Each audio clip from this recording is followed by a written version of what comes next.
Hoje eu vou revelar para você um jeito simples para você conseguir memorizar os verbos irregulares em inglês. Então não sai daí que depois da vinheta eu te conto esse segredo.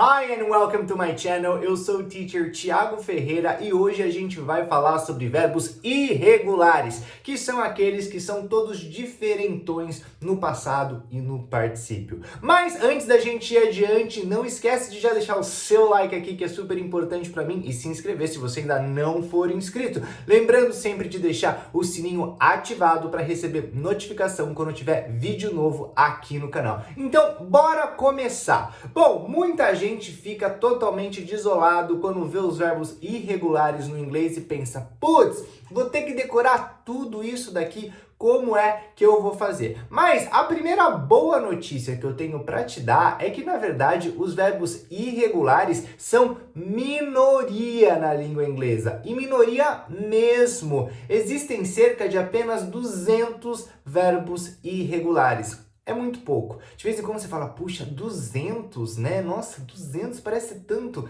Não é. Numa língua, isso daí não é quase nada. Então, fique muito satisfeito, porque você consegue memorizá-los muito mais rápido do que você possa imaginar. Mas o que é interessante nos verbos irregulares é que eles são divididos em 4 grupos diferentes. Então, primeiro vamos entender por que existe essa diferença de verbo regular e irregular. Em inglês, a gente tem apenas 3 tempos verbais em que o verbo sofre uma modificação própria, ou seja, o próprio verbo principal muda, que é o infinitivo, que é o jeito que o verbo aparece pra gente, que a gente conhece o verbo. Depois a gente tem o passado simples e, por último, o particípio. Depois, para a gente construir os outros tempos verbais, a gente precisa combinar com os verbos auxiliares. Por isso que eles se chamam auxiliares, que eles auxiliam os verbos principais a trazer um novo tempo, um novo significado temporal para aquela frase. Então, a gente sempre fica pensando, puxa, os verbos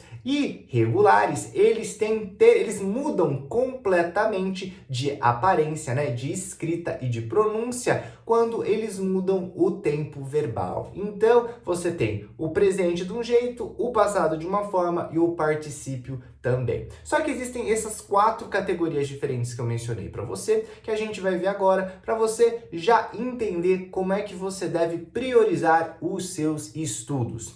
Bom, a primeira categoria dos verbos irregulares são os verbos que não mudam de jeito nenhum, ou seja, nas 3 coluninhas eles são idênticos. Por exemplo, o verbo put, put, put. Ele é idêntico nas 3 colunas, no presente, no passado e no particípio.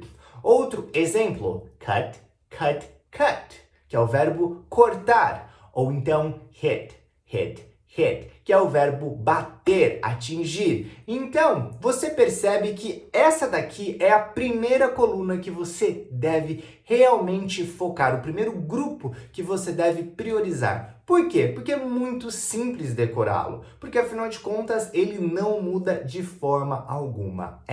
All. Bom, depois a gente vai para o nosso segundo grupo. No segundo grupo, a gente tem o verbo no infinitivo, né? Depois a gente tem o verbo no passado e depois no particípio ele é idêntico ao verbo no infinitivo. Por exemplo, o verbo correr em inglês, que é run, o passado simples ran e depois o particípio volta para run. Ou então o verbo vir, que é come, o passado came e o particípio come de novo. Become, que é tornar-se, o passado became e, de novo, o particípio volta para become. Então, esse daí é o nosso segundo grupo. Ou seja, no segundo grupo, o único que realmente muda é a coluninha do meio, o passado simples. Aí, a nossa terceira categoria são os verbos que são de um jeito no infinitivo e depois no passado e no particípio eles mudam, mas são iguais. Por exemplo, o verbo comprar, to buy, que no passado é bought e no particípio também é bought. Ou então o verbo brigar, né, que é to fight, que no passado é fought e no particípio também é fought. E aí a gente chega na quarta categoria, que são os verbos que são completamente diferentes, nas 3 colunas, ou seja, presente de um jeito, passado de outro e o particípio também muda. Nesse caso, a gente tem verbos como o verbo beber, que é to drink. Então a gente fala drink, drank, drunk, drink, drank, drunk. Prestando muita atenção com relação à pronúncia, porque muitas vezes por nós sermos brasileiros e nós termos a tendência de deixar os nossos sons mais nasalados, que é feito mais aqui no nariz, a gente muitas vezes confunde a pronúncia de drank com a pronúncia de drunk e acaba falando drunk, drunk para os dois. Mas não, é diferente. A gente precisa aprender a fazer essa diferença. Então, na coluninha do meio, a gente vai falar bebeu é drank, drank. E bêbado, ou então que havia bebido, é drunk, drunk, drank e drunk. Outro exemplo, o verbo esconder, to hide, hid, hidden, hide, hid, hidden. O verbo cantar, sing, sang, sung, que sofre a mesma diferenciação que o verbo beber, sing, sang, sung. Ou o verbo dirigir, drive, drove, driven, drive, drove, driven. Então agora o que você precisa fazer é, vai no Google e escreve lá, tabela completa de verbos irregulares em inglês. Aí você vai ver lá os 200 e pouquinhos verbos em inglês irregulares. E nessa tabela você vai conseguir distinguir quais são os verbos que são todos iguais, os verbos que tem uma diferença só, que é no meio, o verbo que é de um jeito, depois os outros dois são iguais, e o verbo que são todos diferentes nas colunas. O que você vai fazer? Separa num grupo, numa folha de papel, ok? Você escreve mesmo, importante fazer isso à mão. Se você achar que, mas num dia só vai demorar muito, divide então nos 2 momentos diferentes. É importante você fazer à mão, porque a mão é muito mais eficaz para você memorizar do que digitar e principalmente só teclar no celular. Então pense sempre, você vai estudar vocabulário novo? Prefira um lápis ou uma caneta.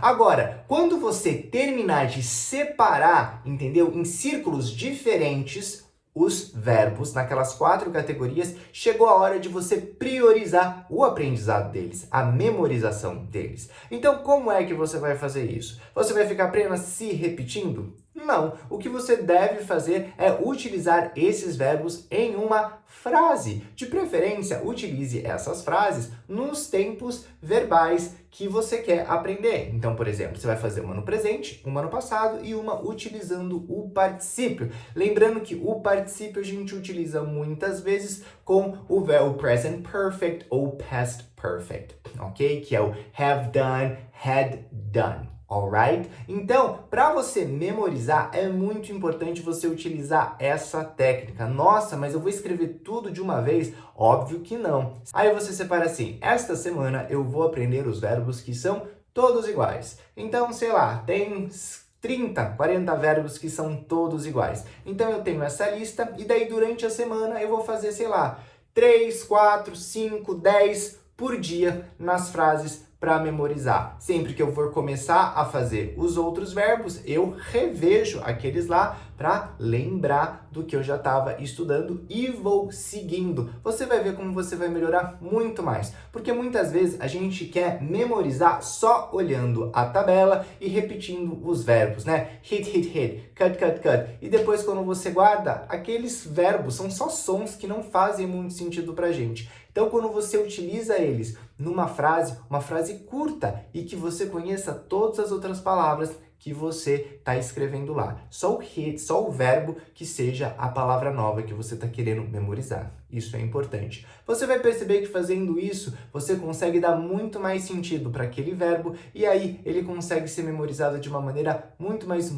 mais fácil. E pensa, se você conseguir fazer isso em um mês, imagina só se em um mês você consegue decorar todos os verbos irregulares do inglês. Ia ser sensacional, né? Então, mãos à obra que eu tenho certeza que você vai conseguir. Galera, então é isso. Muito obrigado por terem assistido o vídeo até aqui. Não esquece de dar uma olhada nesse outro vídeo aqui que tem um conteúdo também super legal para te ajudar a melhorar o seu inglês. E agora é o momento de você também deixar o seu joinha se você ainda não deixou no início do vídeo e se inscrever se você ainda não é inscrito. E é claro, manda esse vídeo para aquele seu amigo que você sabe que tem uma dificuldade muito grande no inglês e que pena para conseguir aprender os verbos irregulares. Thank you so much e vejo vocês in the next video. Bye!